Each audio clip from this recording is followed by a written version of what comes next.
Les études de médecine sont vraiment des études assez particulières et on peut se rendre compte à quel point elles sont challengeantes qu'en y étant. Il faut qu'entre étudiants, internes ou médecins, on puisse se serrer les coudes en partageant nos astuces ou encore notre expérience. Je vous ai demandé de me poser des questions sur Instagram et sur YouTube. Étant donné que ça concernait différents thèmes, aujourd'hui nous allons parler que de l'externat. Pour les nouveaux, je m'appelle Louvaine et je suis médecin spécialisé en santé mentale. J'ai pris ma tablette pour noter toutes les questions que vous me posiez.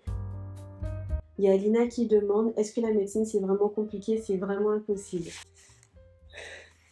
Dire que ce n'est pas compliqué serait mentir. Oui, les études de médecine, c'est dur et la charge de travail augmente crescendo d'année en année, mais ce n'est pas impossible. Lina, ce qu'il faut que tu saches, c'est que peu importe les choix et les orientations que tu prendras dans ta vie, il y aura toujours des sacrifices et des concessions à faire. Donc que ce soit pour les études de médecine ou d'autres types d'études, et le tout est de peser les pour et les contre en fonction de tes aspirations. Ce n'est pas un métier facile, il faut en avoir conscience, mais c'est un métier qui est humainement parlant et intellectuellement parlant très stimulant, très intéressant, et pour ma part je ne regrette absolument pas de m'y être lancée. En tout cas, si c'est quelque chose qui te tient à cœur, fonce.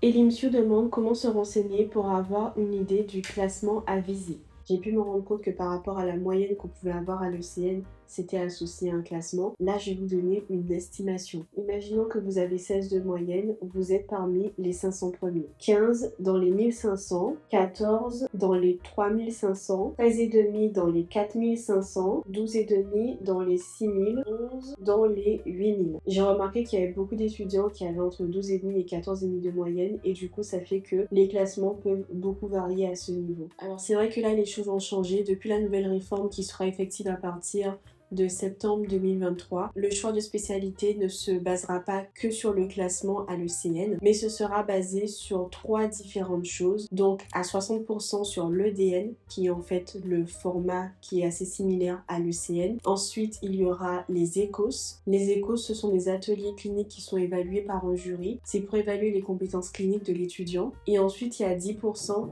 qui seront dédiés au parcours de l'étudiant. Comme vous pouvez le constater, il y a pas mal de changements avec cette nouvelle réforme et c'est également le cas au niveau des classements. Alors qu'initialement il y avait un classement unique, maintenant il y aura 13 différents classements où les spécialités seront regroupées par groupe de spécialités. Je ne vais pas aller plus loin dans les explications par rapport au classement, mais si c'est quelque chose dont vous aimeriez que j'en fasse une vidéo, n'hésitez pas à me le dire en commentaire. Pour ma part, je vous laisse en barre d'informations des liens pour que vous puissiez avoir des renseignements sur cette nouvelle réforme. Mamma Mia me demande comment rattraper un retard au niveau des révisions. Alors pour cette question, je vous invite grandement à regarder cette vidéo. Je sais pas où est le i. À suivre des conseils pour l'externat. La liste serait longue, mais s'il y a bien un truc que j'ai envie de vous dire, ne dédiez pas votre vie à la médecine. Préservez-vous, faites attention à vous, parce que je pense qu'il y a des moments où si je n'avais pas pris de pause, si je n'avais pas pris de recul, ben en fait je me serais brûlé les ailes. Et je pense que nous sommes pas mal à pousser, et des fois ben, il y a des chemins de non-retour pour certains. Donc c'est important d'en avoir conscience. Nos études sont très stressantes. Nous sommes sujets à avoir des troubles anxieux, à avoir des syndromes dépressifs, à avoir des idées suicidaires, à faire des tentatives de suicide. C'est pas rien. On peut bien vivre ses études. On peut y prendre plaisir. Mais ce n'est pas un acquis. En fait, c'est quelque chose qui se construit, qui se travaille et qui se met en place. Il faut pouvoir tenir sur la durée. Et il faut pouvoir, en fait, avoir quelque chose à quoi se raccrocher quand au niveau des études, ça ne va pas. Quand on se rend compte qu'on a du mal à réviser, quand on n'a pas les résultats forcément qu'on veut, quand en stage, ça ne se passe pas forcément bien. Ayez un truc à côté, même si ça vous prend 1 heure, 2 heures par semaine, parce qu'on a tendance à l'oublier et à prendre notre santé globale pour acquise, alors que on fait des études de médecine, quoi. C'est des études en lien avec la santé. Et on ne fait pas attention à notre santé durant ces études, alors que c'est primordial. c'est vraiment primordial. Et bah, après tous les autres conseils, vous pourriez les retrouver dans mes précédentes vidéos. J'ai vlogué durant mon externat, j'ai fait des vidéos où je partage pas mal de mes conseils. Je vous invite également à regarder d'autres vidéos d'autres chaînes. Là, je pense par exemple à Robin, qui est un radiologue qui fait maintenant des vidéos sur YouTube. À Estelle, qui est également interne en psychiatrie et qui fait des vidéos qui sont vraiment bien. Et d'ailleurs, je pense que tous ces conseils-là, vous les connaissez déjà. Il y a une citation que j'aime bien, c'est "Stay focused and avoid the noise". Donc en gros, reste concentré et fais abstraction du bruit. L'essentiel, en fait, c'est de vous concentrer sur vous, de vous entraîner, de prendre soin de votre hygiène de vie. S'il y a vraiment 3 choses que vous devriez retenir, c'est ça. Comment as-tu vécu ton externat? Quel était ton volume horaire de travail par jour? Honnêtement, dans l'ensemble, j'ai bien vécu mon externat. Si je devais donner une note sur 10, je donnerais 7. On va dire que chaque année perd un point.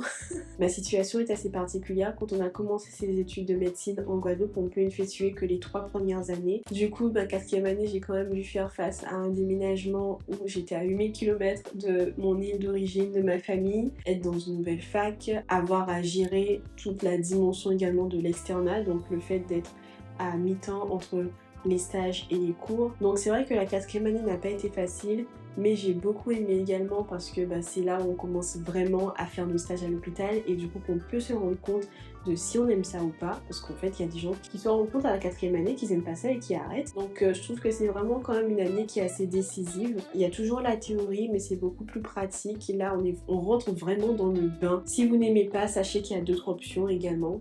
Il n'y a pas que l'hôpital quand on est médecin. Donc quand j'étais en période de stage, étant donné que c'était des stages à temps plein de 8h à 18h, globalement j'essayais de bosser 2 à 3 heures et j'essayais de faire le maths le week-end. Et c'est vraiment en période de cours que là je pouvais réviser à fond. Je restais à la maison, je pouvais bosser de 8 à 10 heures par jour. Et dernière question, avec le recul, changerais-tu quelque chose dans ton externat? Une de mes citations préférées, c'est ne jamais blâmer une contrariété. Tu sais ce que tu perds, mais tu ne sais pas ce que tu gagnes, tu ne sais pas ce que tu évites. Je pense vraiment qu'il faut apprécier le processus. On a quelque chose à apprendre de chaque étape de notre vie. Je me dis juste qu'il faut que je puisse tirer leçon de mes erreurs. Il y a des challenges auxquels on fait face durant ces années qui nous forgent. Ça sert à rien en fait de vouloir changer quelque chose qui est déjà fait. On peut au mieux essayer d'agir aujourd'hui si on veut changer quelque chose, mais on ne peut pas changer le passé dans tous les cas, donc je l'accepte tel qu'il est. Dans l'une des prochaines vidéos, je répondrai aux questions concernant l'internat cette fois-ci. Abonne-toi si tu ne veux rater aucune de mes prochaines vidéos sur la médecine ou encore sur la santé mentale. Je te souhaite de bien prendre soin de toi. Bisous!